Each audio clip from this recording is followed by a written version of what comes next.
அத்தியாயம் 108. இசையருவியும் சமரனும் அறையில் பேசிக் கொண்டிருந்தனர். இசையருவி தனக்கு அருகில் இருந்த மருந்தை ஒரு சிறிய குடுவையில் வைத்துவிட்டு சமரனை பார்த்தாள். இந்த இடத்தோட உரிமையாளர் எனக்கு 3 நாள் தான் அவகாசம் கொடுத்திருக்காரு. அதனால தான் நான் இன்னைக்கு கிளம்ப தயாரானேன். ஆனா இன்னைக்கு யாரோட கடைசி நாள்னு எனக்கு உறுதியா தெரியல. உண்மையை சொல்லணும்னா நீ திரும்ப ஒரு தடவை என் எதிர்பார்ப்பை மீறி வேலை செஞ்சிருக்க. மாய விலங்குகளோட ஆபத்தான பகுதியில் நீ வாழ்ந்தது மட்டும் இல்லாம உன் வலிமையையும் நிறைய அதிகரிச்சிருக்க. அது உன்னை பார்த்தாலே நல்லா தெரியுது. நான் எனக்கு சரியான ஒரு நண்பனை தான் தேர்ந்தெடுத்திருக்கேன்.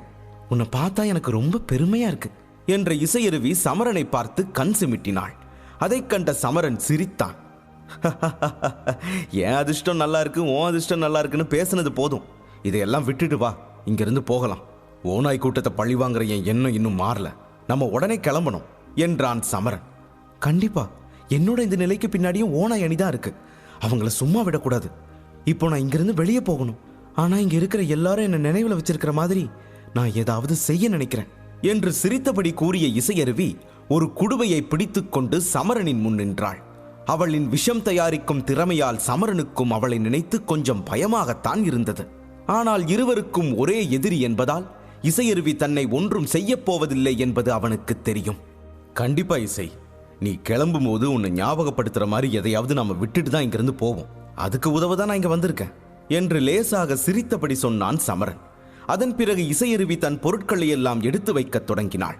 திடீரென்று கதவு தட்டும் சத்தம் கேட்டது. ஒரு நடுத்தர வயது ஆணின் குரல் கேட்டது. அவன், மருத்துவர் இசையருவி, நீ நல்லா இருக்கியா என்று கேட்டான். கேள்வி கேட்டாலும் அதற்கு இசையருவி பதில் சொல்லும் முன்பே கதவு வெளியில் இருந்து திறக்க ஆரம்பித்தது. பின்னர் அந்த நபர் அறைக்குள் வந்து, உண்மையில நான் ஒரு பையனோட குரலை கேட்டேன், அதனாலதான் உள்ள வந்தேன் என்று கூறியபடி அறையை சுற்றி பார்க்க தொடங்கினான். அவன் வார்த்தைகளை முடித்து பார்வையை சுழற்றிய போது இசையருவியின் அருகிலேயே ஒருவன் நிற்பதைக் கண்டான். சமரனை கண்டவுடனே அவன் முகத்தின் நிறம் மாறத் தொடங்கியது. கோபமடைந்தவன் வேகமாக வெளியே நின்ற காவலர்களை அழைத்தான்.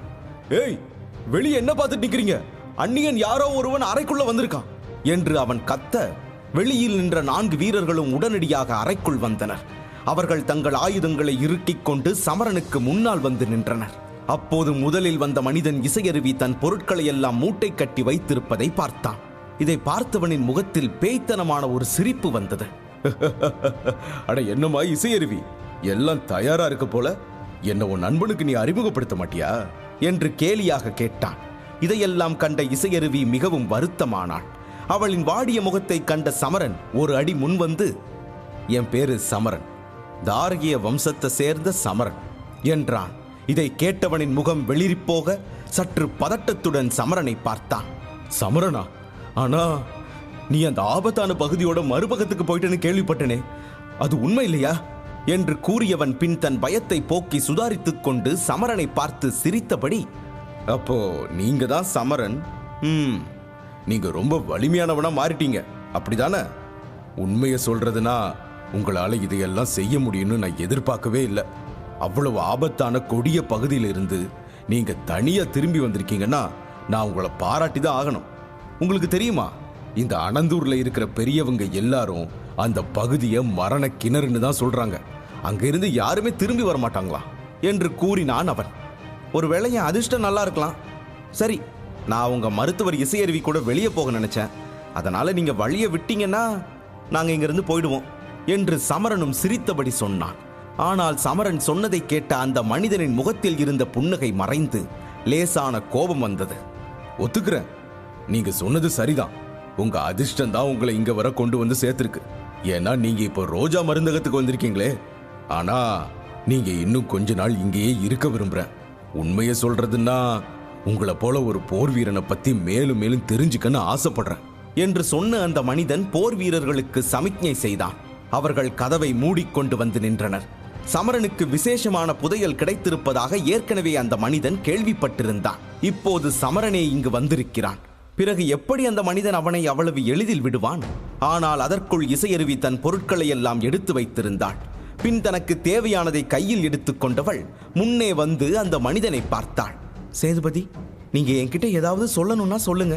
ஏன்னா எனக்கு என்னமோ உங்க வலது கை மணிக்கட்டு பச்சை நிறத்தில் இருக்கும்னு தோணுது என்றாள் இசையருவி. இதை கேட்ட சேதுபதி திடுக்கிட்டார். அவள் சொல்வது ஒன்றும் புரியாமல் பீதியுடன் தன் மணிக்கட்டை பார்த்தார். அதன் பச்சை நிறத்தை கண்டு கோபமாக இசையருவியிடம் திரும்பி, நீ நீ எனக்கு திரும்பவும் விஷம் கொடுத்துட்டியா என்று கேட்டார்.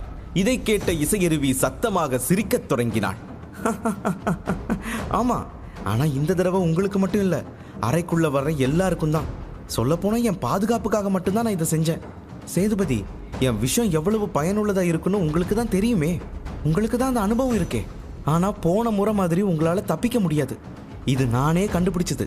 இதோட மாற்று மருந்தை பத்தி உங்களுக்கு நான் சொல்லலைன்னா 1 மாசத்துக்குள்ள விஷம் உங்க உடம்பு முழுக்க பரவிடும். அதுக்கப்புறம் ஒருவேளை நீங்க அதிர்ஷ்டசாலினா வாழ்நாள் முழுக்க படுத்த படுக்கையா குறைந்தபட்சம் உயிர் பிழைப்பீங்க. அதிர்ஷ்டம் மோசமா இருந்தா கோவிந்தா கோவிந்தா என்று உச்சி கொட்டினாள் இசையருவி. அவளது இனிமையான குரல் அவளது மிரட்டலை பாதிப்பில்லாததாக காட்டியது. சேதுபதி மற்றும் மற்ற வீரர்களின் நிலை மோசமாக இருந்தது. இவ்வளவு ஜாக்கிரதையாக இருந்தும் கடைசியில் மீண்டும் இசையருவியின் வலையில் விழுந்துவிட்டோமே என்று நினைத்து வருந்தினான் சேதுபதி. பிறகு தன் வாழ்வையும் சாவையும் நினைத்து பார்த்த சேதுபதி, சீக்கிரமா அந்த எதிர் மருந்து சூத்திரத்தை கொடு, உன்னை இங்கிருந்து பத்திரமா வெளியே அனுப்புற என்று கோபத்துடன் கத்தினான். இதை பார்த்த இசையருவி, சேதுபதி, இந்த மருந்து சந்தையில் நான் எவ்வளவு காலமாக வேலை செய்கிறேன்னு உங்களுக்கே தெரியும். எனக்கு தெரிஞ்ச வர நீங்கள் உங்கள் வாக்குறுதிக்கு எப்பவும் உண்மையாக இருந்ததே இல்லை. இதை என்னால் உறுதியாகவே சொல்ல முடியும். அப்புறம் நான் எப்படி உங்களை நம்புவேன்? அதனால் முதல்ல நாம் இங்கிருந்து போகலாம், அப்புறமா நான் அந்த சூத்திரத்தை உங்ககிட்ட ஒப்படைக்கிறேன் என்று அமைதியான குரலில் சொன்னாள். சமரன் இவர்கள் இருவரின் உரையாடலை பார்த்து கொண்டிருந்தான். அவனால் சிரிப்பை அடக்கிக் கொள்ள முடியவில்லை. மேலும் இசையருவி சொன்னது போல அவளுக்கு அவ்வளவு பலம் இல்லை என்றாலும் இப்போது சேதுபதியின் உயிர் அவள் கையில். சேதுபதியும் இதை நினைத்து வருந்தினான். போன முறை அவள் தந்த விஷத்தை முறிப்பதே பெரிய பாடாயிற்று. இப்போது மீண்டுமா என மிகவும் வருத்தப்பட்டான். சாதாரணமாக சிரித்துக் கொண்டிருந்தாலும் சமரனுக்கும் இசையருவி மீது கொஞ்சம் பயம் இருந்தது. ஏனென்றால் இந்த பெண்ணுக்கு ஒரு வாய்ப்பு கிடைத்தாள், அவள் மிகவும் சக்தி வாய்ந்தவள் என்று உடனே நிரூபித்து விடுவாள் என அவனுக்கு தெரிந்தது. மறுபுறம் இசையருவி சொல்வதையெல்லாம் கேட்டு கோபமான சேதுபதி உன்ன என்று தன் கையை உயர்த்தினான். பின் சட்டென்று நின்று எதையோ யோசிக்க ஆரம்பித்தான். அவனது முகம் கோபத்தால் சிவந்திருந்தது. அறைக்குள்ளேயே சில அடிகள் அங்கும் இங்கும் நடந்தான். பின் அவன் வீரர்களை பார்த்து கதவை திறக்கும்படி சைகை செய்தான்.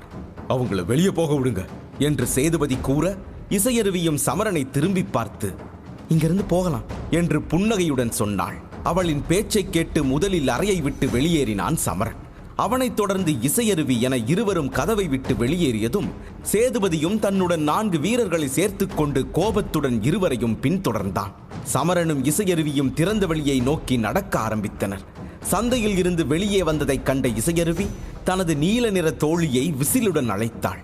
விசில் சத்தத்தின் சில நிமிடங்களுக்கு பிறகு ஒரு பெரிய நீல கழுகு காற்றில் பறந்து அவர்கள் முன் வந்தது. அங்கு பல வீரர்கள் நின்று கொண்டிருந்தனர். ஆனால் அந்த கழுகை பார்த்து அவர்கள் உடனடியாக பின்வாங்கினர். கழுகை பார்த்ததும் சமரன் உடனடியாக இசையருவியின் கையை பிடித்துக் கொண்டு வெடிக்கும் படிகள் என்று கத்தியபடி தன் பாதத்தை தரையில் அறைந்தான். உடனே ஒரு சிறிய வெடிப்பு சத்தத்துடன் கண்ணிமைக்கும் நேரத்தில் சமரன் கழுகின் முதுகை அடைந்தான்.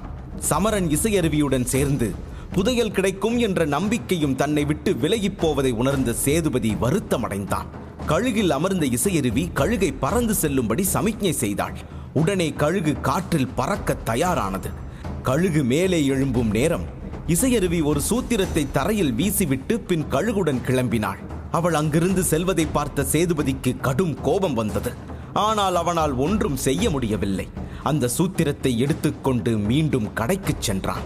மறுபுறம் சமரன் கழுகின் மேலே இருந்து அனந்தூர் நகரத்தை பார்த்தான். நகரம் எவ்வளவு சிறியதாக இருக்கிறது என எண்ணி வியந்தான். மேலும் இசையருவிக்கு இவ்வளவு அற்புதமான சவாரி வாகனம் கிடைத்ததற்கு அவளுக்கு நல்ல அதிர்ஷ்டம் இருக்க வேண்டும் என்று நினைத்தான். என்ன சமரா, என் கழுகை இப்படி பார்க்கிற? இதை உனக்கு பிடிச்சிருக்கா? ஆனா நான் இதை உனக்கு எந்த விலைக்கும் கொடுக்க போறதில்ல. இதுக்கும் எனக்கும் உள்ள உறவு ரொம்ப அழகானது என்று கழுகின் சிறகை பற்றி கொண்டு சொன்னாள் இசையருவி. எனக்கு கொஞ்சம் பொறாமையா தான் இருக்கு. ஆனா அதுக்காக உனக்கு பிடிச்ச விஷயத்த உன்கிட்ட இருந்து பறிச்சிடுவேன்னு அர்த்தம் இல்லை. நீயே இதை என்கிட்ட தந்தாலும் நான் வேணான்னு தான் மறுத்திருப்பேன் என்ற சமரன் அழகாக சிரித்தான். ஹீமவாகினியில் இருப்போருக்கு உறவுகள் மிகவும் முக்கியமானது என்பது சமரனுக்கு தெரியும். வருணமித்திரருடனான உறவினால் தான் இன்று இவனால் இவ்வளவு சக்தியை பெற முடிந்தது. சமரன் பலவீனமாக இருந்த நேரத்தில் கூட அவன் தனது நெருங்கிய அன்பானவர்களுடன் உறவு வைத்திருந்தான். அவர்கள் ஒருபோதும் இவனை கைவிடவில்லை. மேலும் சமரனுக்கு ஒரு மாய விலங்கை அடக்குவதற்கு எவ்வளவு முயற்சி வேண்டும் என தெரியும். அதனால் இசையருவி மிகவும் அதிர்ஷ்டசாலி என நினைத்தான். ஆனால் இந்த கழுகும் இசையருவியும் எப்படி சந்தித்தார்கள் என்று சமரனுக்கு தெரியவில்லை. உண்மை என்னவென்றால், இசையருவி இந்த முதல் நட்சத்திர கழுகின் உயிரை சில ஆண்டுகளுக்கு முன்பு காப்பாற்றினாள். அதன் பிறகு இருவரும் ஒருவருக்கொருவர் ஆதரவாக இருக்கின்றனர். அதனால்தான் அந்த கழுகை சமரனிடம் அவள் ஒப்படைத்தாலும் அந்த கழுகு அதற்கு சம்மதிக்காது, பறந்து ஓடிவிடும். இதை நினைத்த இசையருவி, மாயாஜால விலங்குகள் ரொம்ப கொடூரமானவைதான், இருந்தாலும் நீங்க அதுங்களோட நம்பிக்கையை வெல்ல முடிஞ்சா அவை உங்களுக்கு ஒருபோதும் துரோகம் செய்யாது. அதனாலதான் அதுங்க மனுஷங்களை விட ரொம்ப சிறந்தவங்கன்னு நான் நினைக்கிறேன் என்று கூறி சிரித்தாள். அதை கேட்ட சமரனும் மகிழ்ச்சி அடைந்தான். ஏனென்றால் அவனும் இப்படித்தான் நினைப்பான். ஆனால் இப்போது சில காலமாக அவன் உயிருடன் இருக்க பல மிருகங்களை பலி கொடுக்க வேண்டியிருந்தது. அதை விரைவில் மறக்க நினைத்தான். அது தன் கவனத்தை சிதறடிக்க கீழே பார்க்க ஆரம்பித்தான். பின் தரையை பார்த்தபடி, சரி, ஓநாய் கூட்டத்தோட அரண்மனை எங்க இருக்கு என்று கேட்டான். ஓநாய் கூட்டத்தோட அரண்மனை அனந்தூரோட மறுமுனையில இருக்கு. அந்த பகுதி முழுவதும் அந்த மக்களால தான் நிறைஞ்சிருக்கு என்று கூறிய இசையருவி சமரனுக்கு கை காட்டி அவன் எந்த திசையில் செல்ல வேண்டும் என்று கூறினாள். இசையருவியின் பேச்சை கேட்ட சமரன் அவளிடம் இன்னும் ஒரு கேள்வி மட்டும் கேட்கலாம் என நினைத்து அவளை பார்த்தான்.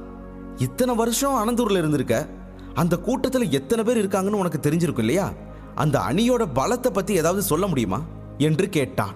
இசையருவி சற்று யோசித்தாள். ஆமா, நான் ரொம்ப நாளா இங்க தான் இருக்கேன். மேலும் எனக்கு தெரிஞ்ச வர கடந்த 10-15 வருஷத்துல தான் இந்த ஓநாய் கூட்டம் ரொம்ப சக்தி வாய்ந்ததா மாறி இருக்கு. இப்போ இதுல 70-80 பேர் இருக்கலாம். அப்புறம் பெரும்பாலான உறுப்பினர்கள் 2-5 நட்சத்திரங்களை கொண்ட அபராஜிதன் தான். அவங்கள தவிர ஓநாய் கூட்டத்தோட 3 தலைவர்கள், அதாவது அவர்களோட 3 சக்தி வாய்ந்த மனிதர்கள்.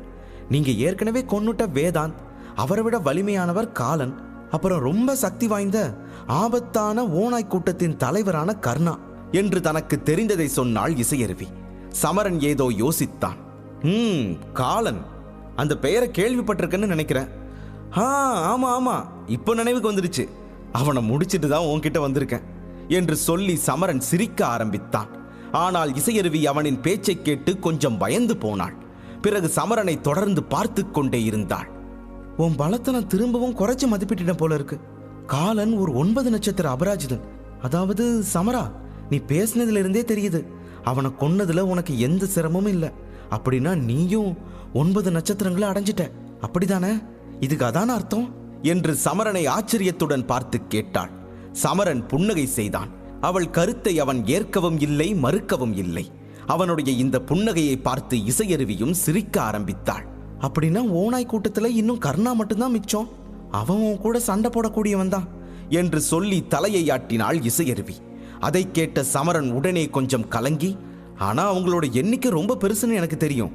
அது மட்டும் இல்ல, பல வீரர்களோட ஒரே நேரத்தில் போரிட நான் இன்னும் கத்துக்கல என்று வருத்தமான குரலில் சொன்னான். சமரன் 2ஆம் வகுப்பின் சில நுட்பங்களை அறிந்திருந்தாலும் அவனுக்கு அதிக அறிவு வகுப்பு 1இல் மட்டுமே இருந்தது. அதனால் ஒரே நேரத்தில் 100 பேரை சமாளிக்கும் அளவுக்கு அவனுக்கு இன்னும் பலம் இல்லை. சமரன் சொன்னதை கேட்ட இசையருவி புன்னகைத்து தலையை ஆட்டினாள். பின்னர் அவளிடமிருந்து ஒரு சிறிய குடுவையை எடுத்து, அவங்க எல்லாம் ஒரு ஆட்டு மந்த கூட்டம் சமரா, அந்த வீரர்களை பத்தி நீ கவலைப்பட வேண்டாம் என்று கூறி அந்த குடுவையில் இருந்த இளஞ்சிவப்பு நிற மாத்திரையை எடுத்து சமரனிடம் காட்டினாள். அந்த வானவில் விஷ புத்தகத்தோட உதவியால 5 நட்சத்திர வீரர்களை சமாளிக்க பயன்படும் இந்த மாத்திரையை நான் தயாரிச்சிருக்கேன்.